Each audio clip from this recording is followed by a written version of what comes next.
얘는 부동산의 가치를 기준으로 대출 규모가 결정된다 그러면 이거는 차입자의 소득 기준으로 대출 규모가 결정이 되는 거야.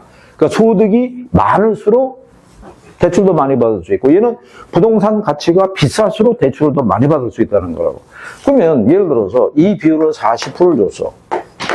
40% 줬다는 얘기는 연소득이 5천만 원인 사람이 있잖아. 이 사람이 연간 갚아나가는 원리금의 규모가 얼마나 넘지 않는 선에서 2천만 원은 넘지 않는 선에서 대출을 받을 수 있다는 거야. 그러면 매달 150만 원씩 납입하는 대출 조건으로 대출을 받았어. 월 150이야. 그러면 이 조건에서 대출 받을 수 있을까? 월 150씩 갚아나가는 조건으로? 네. 1800이잖아. 150씩 해봐요? 1500. 두 개 하는 거 300 하면 1800. 대출을 받을 수 있다. 그거랑 관련된 것도 문제에서 한번 출제된 적이 있어. 대출이 가능한지 불가능한지. 그런데 만약에 이 비율이 50%가 됐어. 그러면 연간 소득이 5천만 원인 사람은 얼마? 2,500을 넘지 않는 선에서 대출을 받을 수 있는 거야. 그러면 융자를 받을 수 있는 규모가 어떻게 돼? 또 커질 거 아니야. 그러면 대부 비율과 총부채 상환 비율이 상향 조정이 되면 부동산 수요는 늘어난다, 줄어든다. 늘어날까? 융자를 더 많이 받을 수 있으니까. 그거 일단 기본적으로 알아두면 돼. 뒤에 가면 용어가 또 반복이 되니까. 그 다음에 뒤로 가면은, 그 밑으로 가면 개별 수요하고 시장 수요라고 있어. 하단에.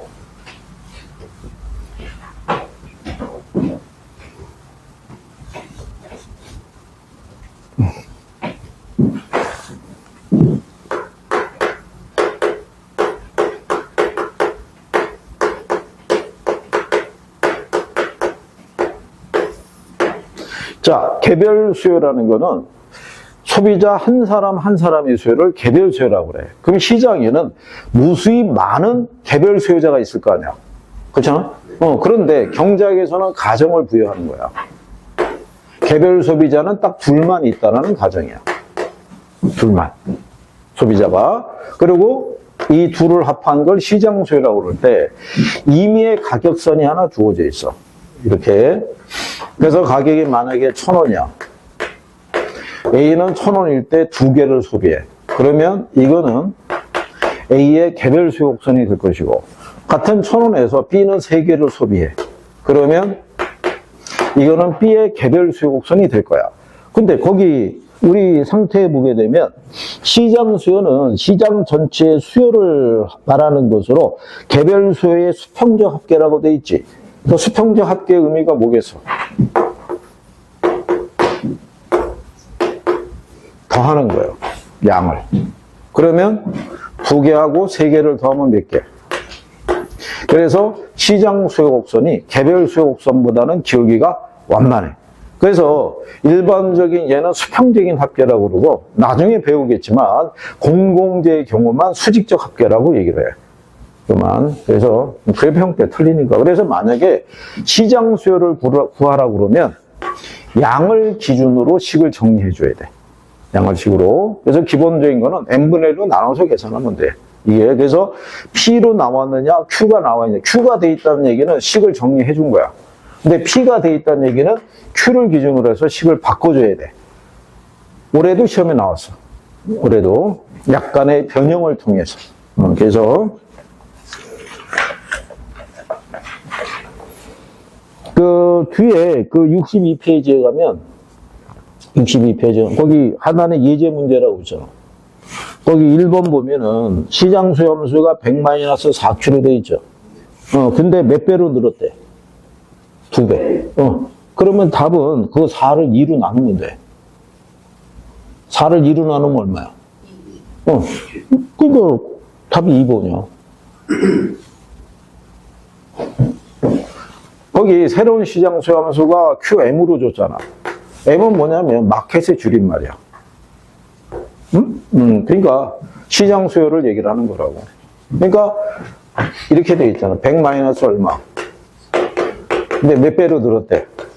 그러면 이거 이항을 시켜서 정리하는 게 아니라 n분의 1로 나누면 된다고. 2로.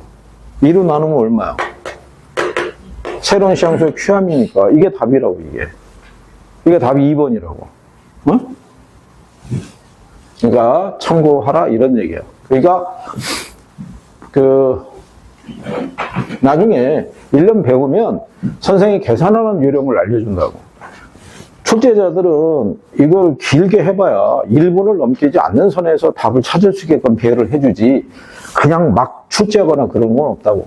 그러니까 그런 거에 휘말리거나 그러지 않아도 돼.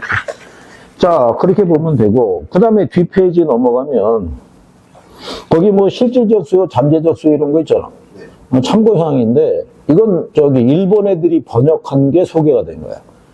그래서 10회 이전에 한번 실질적 수요라고 한번 출제한 적이 있어. 지문으로. 그 이후로는 등장한 적이 없어. 그러니까 실상은 별로 중요한 게 아닌 거예요, 그게.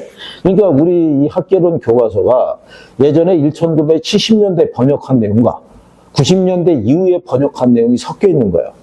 그래서 시험할 때는 같은 내용인데 번역 능력의 차이로 전혀 다른 내용과 같이 소개가 되면서 서로 다른 단원에 들어가 있을 때가 있어. 그런 건 참고사항이야, 참고. 그러니까, 그 다음에 옆에 가면은, 자, 65페이지에 공급이론이라고 있어. 공급이론. 잠깐 이제 쉬었다가 공급에 대해서 또 정리해보는 거예요.